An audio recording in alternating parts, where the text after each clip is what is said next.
We are ready now for our last video on metamorphism, and in this one I'll talk more about metamorphic processes and description of metamorphism, and I'll bring in the plate tectonic connection. Learning goals for this video include understanding what a metamorphic facies is, how plate tectonics lead to the creation of metamorphic rocks, what you learn by studying metamorphic rocks, and I want you to have some geography. Where are metamorphic rocks being made today? Where were metamorphic rocks made in the past? And I want to scale the distance from global to local occurrences of metamorphic rocks. Before we go any further, though, we need to review what a protolith is. The protolith is the rock that is metamorphosed, and there are some common types of protoliths. One of them is a mafic protolith, which you can think of as basically basalt. And a basalt is high on magnesium, iron, calcium, and aluminum. Then we can have a politic protolith. Politic protolith is just basically metamorphosed mud. It's clay-rich, and the chemical constituents are high in aluminum, potassium, and silicon. We could also metamorphose carbonates, like limestones and dolomites, and here you would expect the chemical constituents to be dominated by magnesium, calcium, and carbon dioxide or carbonate. Finally, we could have a quartz feldspathic protolith. What's that? Just basically your garden variety granites and granodiorites, which are going to be high in silica, high in sodium and potassium, high in aluminum. So now that brings us to metamorphic facies. I'll go through in words, and then we'll look at a diagram that should make it easier to understand. First of all, remember that there's something called a pseudosection, and a pseudosection gives you pressure temperature regions in which various assemblages of mineral are mutually stable. Now, a pseudosection is based on an assumed bulk composition. So all of the common protoliths share some constituents, some chemical constituents, and they have, as a result, similar regimes of mineral stability at elevated pressure and temperature. As a result, we can lump these phase equilibrium together into a master phase diagram that we call a facies chart, and it approximates rock behavior at high pressure and high temperature.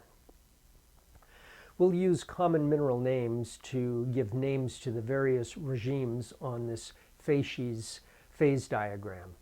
So now, expect some variations in what minerals you would find in a given facies depending on the bulk composition. So let's walk through the metamorphic facies diagram. And to do that, we again resort to a temperature pressure plot, and I'm going to plot temperature across the top, and you'll see here that we range from 100 degrees centigrade out to 1,000 degrees centigrade. We'll plot again pressures going downward, and on this scale I have pressure starting at the surface at 0 going all the way up to 3 GPa, which turns into a depth scale as shown over here, going from the surface down to a depth of 100 kilometers, well into the mantle. In the very corner we have the lowest temperature, lowest pressure metamorphic facies, and we call it the zeolite facies. Why do we call it zeolite facies? Well, a common mineral constituent formed during metamorphism in the zeolite facies regime are zeolite group minerals, for instance, chabazite. Now, as you go up to higher pressures and temperatures, just slightly higher, there's this pp and pa range, and that stands for prehnite and pompilliite. Those are two metamorphic minerals. We haven't really focused on them in detail, but just you need to know that they do exist, and where they are stable tends to be in this just modestly elevated PT regime.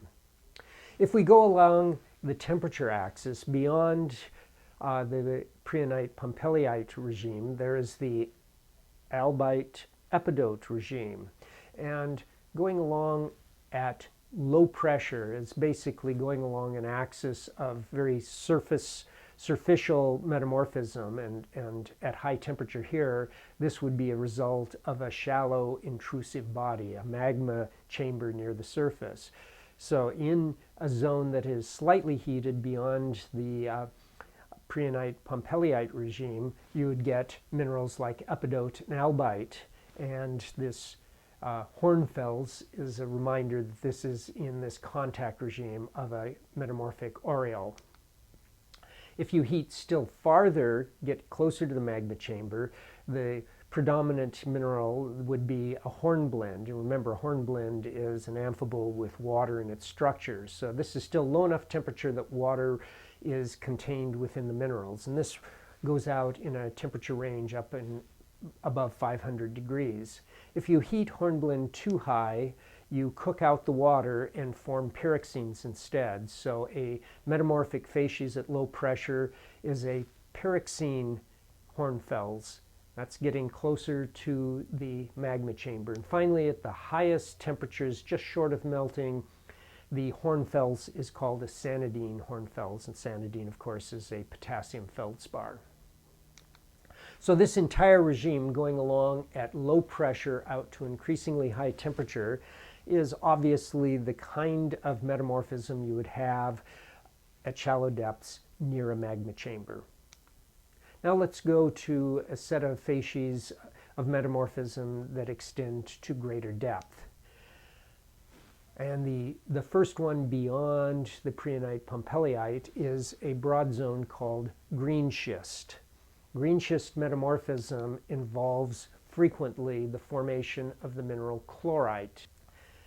Chlorite is green, thus the name of the green schist metamorphism. If you go to still higher pressures and temperatures, there's a broad range of what is called amphibolite facies metamorphism. Amphibolite, the root there is amphibole, thus you expect to see a variety of amphiboles, including hornblendes, in amphibolite facies metamorphic rocks.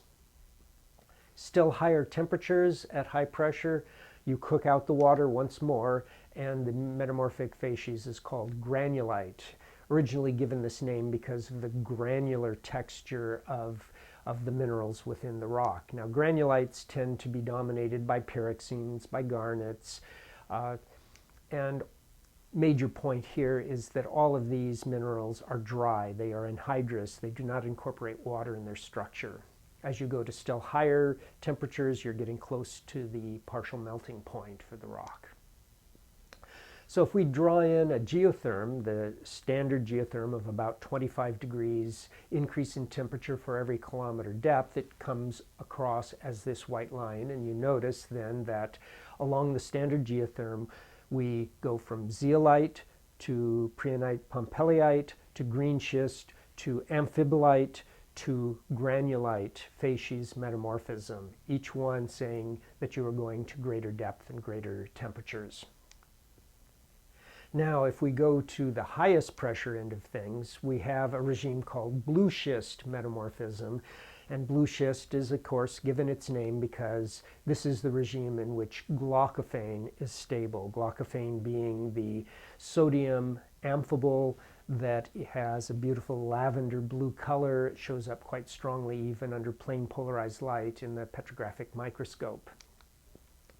Beyond the regime of stability of glaucophane, you have a large regime of metamorphic facies called eclogite, and that comes from the occurrence of garnets within the eclogite facies metamorphism.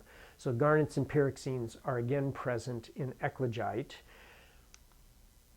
and again, it's high enough temperature that it has dehydrated, the water has been removed from the structure of the minerals. If you go beyond eclogite at super high pressures or ultra high pressure metamorphism, the quartz minerals transform to the high pressure polymorph coesite. And so you see on this that you have to go to depths approaching 100 kilometers to get coesite. To get a blue schist to coesite transition of rocks, you have to go down a cold geotherm.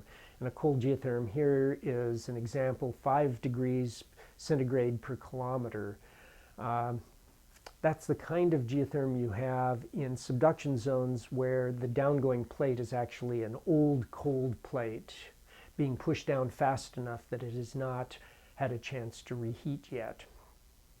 Locally in our Cascadia subduction zone, we have a young plate. The Juan de Fuca spreading center is only a short distance off our coastline, so that the rocks have not yet had a chance to cool as thoroughly as they have at other locations in the Pacific Rim.